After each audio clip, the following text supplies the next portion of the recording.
Hello, it is Tuesday, July 23rd, and I thought I'd better get this video out. It's been a month since I did a garden update, and it has gone crazy. Some interesting things. I had blossom end rot, which is a low calcium, and I did the research, and there's all sorts of different ways, but what I did is I had this bottle, and it was expired 10/12, so it's 7 years old, and I still had it in my medicine cabinet. And what I did is I took a water bottle, you know, the plastic bottles that everyone seems to use, and I put 3 of the tablets in there. I was still taking that calcium every so often when I knew that I wasn't getting enough in my diet, and I took a little bit extra. And blossom end rot was healed by dissolving about 3 capsules in a regular drinking bottle, 12 ounces, and shaking it up and putting it in there. And then I got lazy. I didn't want to do it, and I tossed some of the capsules, just tossed them in there like there. And this was over a couple of weeks ago, 3 weeks ago. You can still see they don't dissolve naturally. So it does take a slower, I guess, release. But the tomato plants, for the most part, that's still some of the old ones. But the new ones are doing much better. Can you see? Hard to tell in this blinding light. That's a bad one. Anyway, I need to come out here and clean all the old ones, but it's producing. They're going crazy. And we have found we really like the chocolate sprinkle cherry tomatoes. They have so much better flavor than these. These are a milder tomatoes. They don't taste as acidic. And the Cherokee Purples are doing great. So the calcium tablets definitely work. There's no more. See, I think that's one that was on there when it was still suffering from lack of calcium. Even though this stout ollie is supposed to be for tomatoes, I guess something being in a pot, it's not really a potting soil. So that's something you have to look out for when you use things that aren't, technically potting soil, or using potting soil in ground purposes, compost.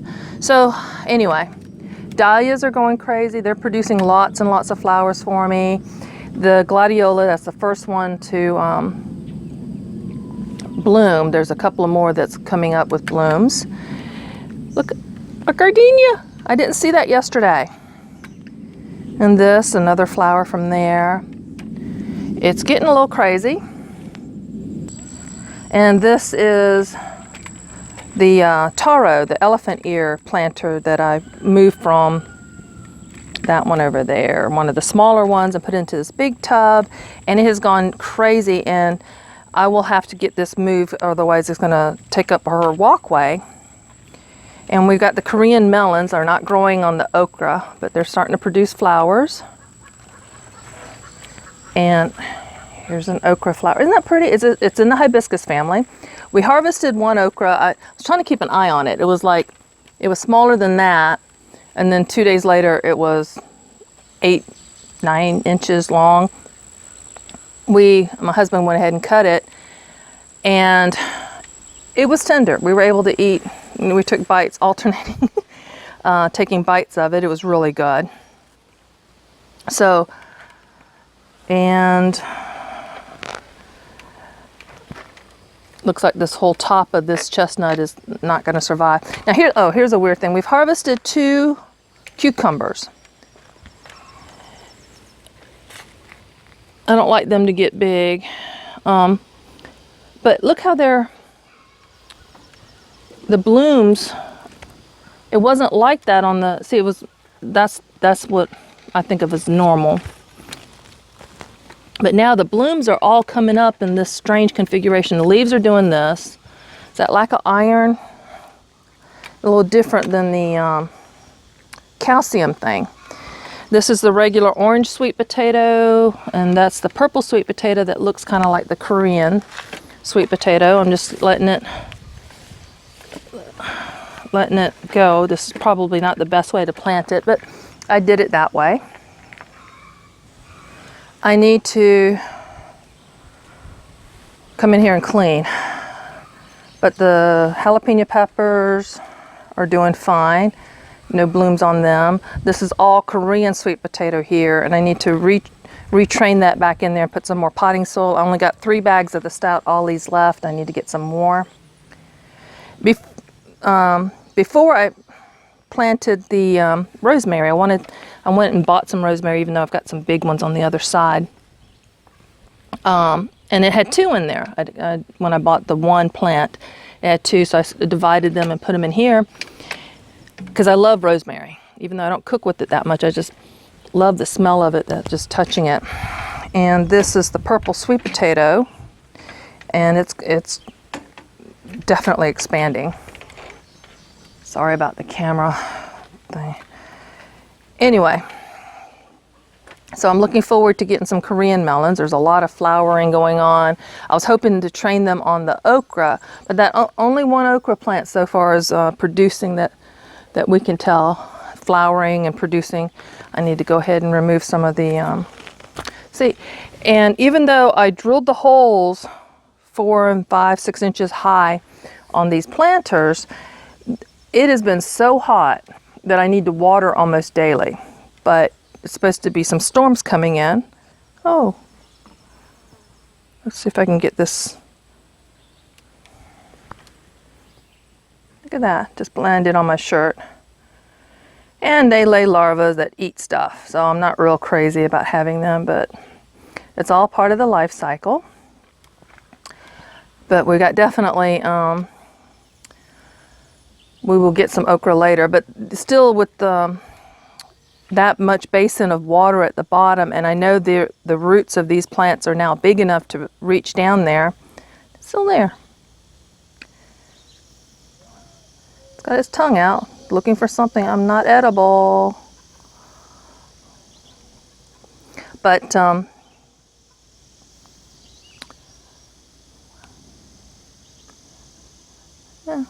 Okay. I am so ADD. Anyway.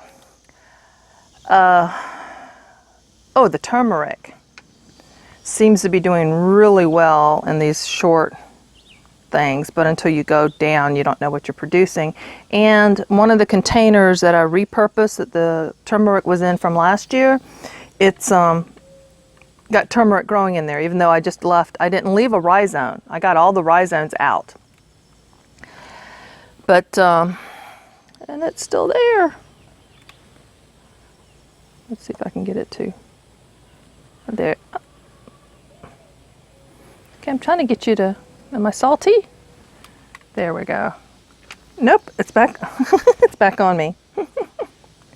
So, I know I didn't leave any rhizomes in the old container, but there were some roots. I didn't get it completely out, so that's not a problem. But it's growing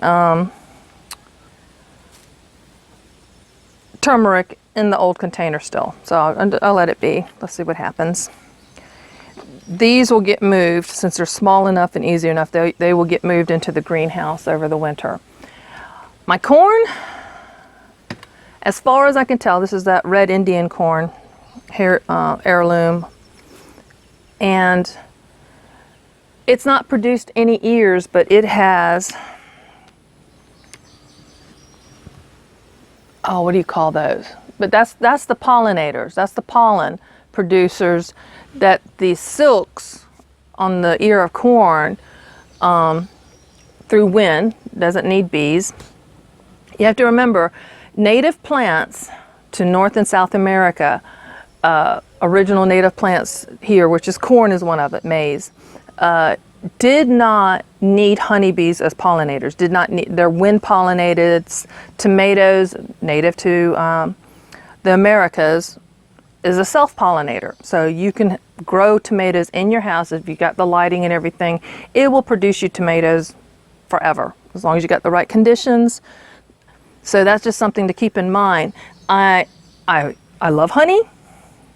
I want to support honeybees. I don't want to do anything that's detrimental to their health, but you have to keep in mind that we're not going to all starve to death if honeybees die. We would go without honey. But, you know, we've got other plants that will do just fine without honey. And then we also have the native bees, which everyone should be taking more care of instead of buying like carpenter bee traps to kill them. I mean, really, think about it. Give them options and they will do you right. So my radishes, I need to start harvesting them, but they didn't. It's kind of odd, but you can see where I've got another calcium thing there. The turnips, my husband came and got greens and he's been eating them. He said there is watermelon. I don't know where, he's got some on his plant. And, oh, okay, I see it at the end over there. Always more cleaning. This is spaghetti squash. And it's growing toward the house and up there. And my husband thought something was eating the flowers, but they drop off. So I guess if they don't pollinate, if they don't do what they're supposed to do, I don't know. I don't know what to do. This is the first time growing like this. You can see the turnips I planted in here. That one's doing really well, and this one's not. I don't know. They're the same soil, but that one's growing with watermelon, and this one's growing with spaghetti squash. Go figure. So a lot of learning, a lot of experimenting. I am definitely going to get the gladiolas out and planted somewhere probably along that tree trench. But I'm still learning. I cooked 2 turkeys a while ago, roasted 2 turkeys over the weekend for different things, and got the meat off, and then made stock with the bones and cartilage and stuff, and canned the stock. And I also did a chicken, 4 chickens. We harvested 4 of the roosters, and they weren't good eats, and I just decided to go ahead and roast them and then make stock with it. And I did try some of the, well, anyway, that's a cooking experiment. Back to the garden. So I did the wood like that, and that's got the shavings from the chicks that's hatched, that's in the house. God, I can't wait to get them out. Anyway, another video. Got them, the shavings, I put that in there, and I hadn't drilled the holes for the water yet. But I put the bones and the leftover meat and what have you from my cookers that I put in the, that I made stock with, and I put them in the bottom, and I put soil over them, the potting soil. And you can see that little wiggly maggot. So ants got in there, fire ants, which are carnivores, okay?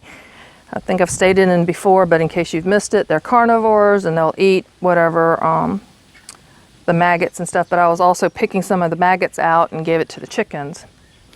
And this one had the roosters, and that one I covered up well enough or something, and I've not had problems with maggots on that one. This one I need to get more dirt on. I thought I did equal amounts. I put a bag each of the stout ollies on there, and obviously this one needed more covering, so definitely will put that dirt on there and finish that container. And I'm going to start the kale for my winter crop, and I still need to clean up. I start and things happen. So that's, I almost forgot. Serpent, this is seeds I got from my friend Adrienne, who's an incredible gardener. I wish she didn't move away. But looking at videos of other, she labeled these seeds Italian serpent gourds that she gave me 3 or 4 years ago. I finally planted them, and this is what I'm getting. Here's the thing though. None of the flowers that I've seen on other videos look like the flowers that's blooming from here. I'll insert an image, and they bloom at night. So during the day they're closed. And we do definitely have one growing there and a smaller one up there. And they are wound tight. And I'm going to do some more research, but they're supposed to be edible throughout the whole process. So I could probably harvest that, but watching another video says that you can let them from young to however big they get when you harvest them. They're edible, they don't get tough, and they have a cross between a green bean and cucumber flavor to them, which will be interesting. So I'm gonna let that get bigger and see what happens. And the yellowing, I don't think that's calcium, but anyway, wanted to share that. Let me get a little bit closer in. That's a moringa tree from seed that I also got from my friend Adrian. And over on this side where you see the big yellow bloom, that's, there's a whole bunch more growing into there, which is fine. I'm letting everything just kind of, I'm not fighting it. I'm not trying to control it any more than I've already controlled. I need to come in and mulch these because it just gets so hot. And if you can look in there, let's see if I can maneuver the camera in. That down there is the turmeric that's growing from whatever was left of the roots I left in that container from last year. I love the smell of the tomatoes too. And even though the plant here on the yellow pear is starting to look not as thick and lush, it's putting out fruit, putting out tomatoes like crazy. And let's see what else we got.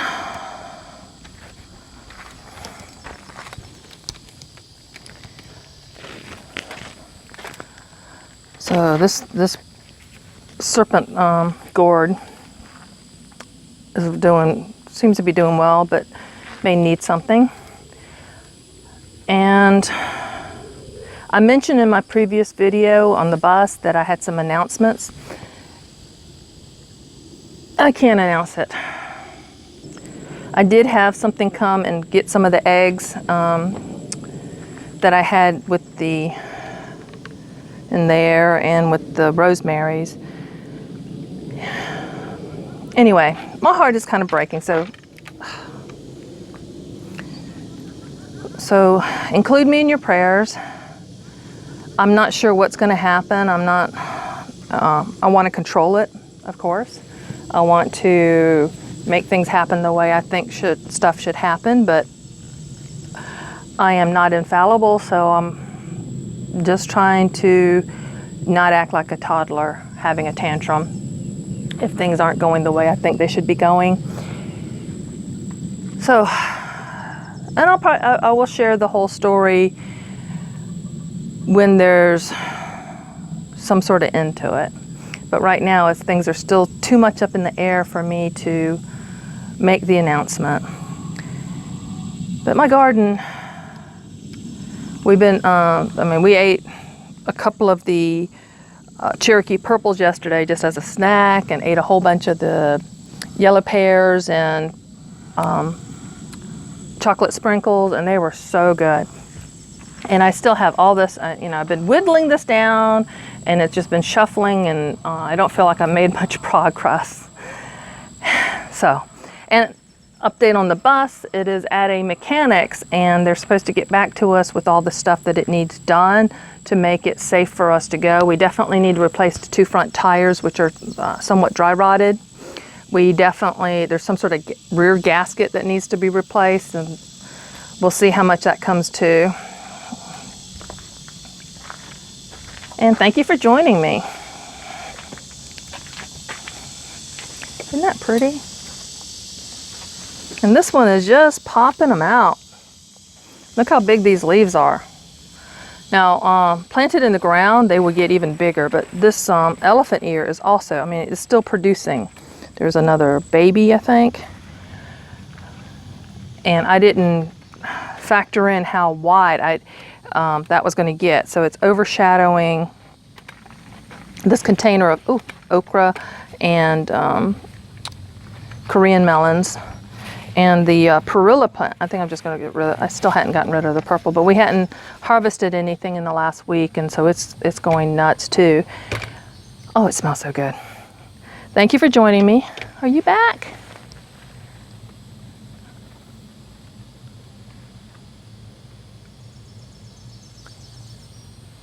Nope. Not. Oh, there it goes. So, lots of stuff. It's just gotten bigger, and you see the I don't see any squashes yet, the spaghetti squashes, so it should be interesting. Thanks for joining me. Be a blessing and be blessed.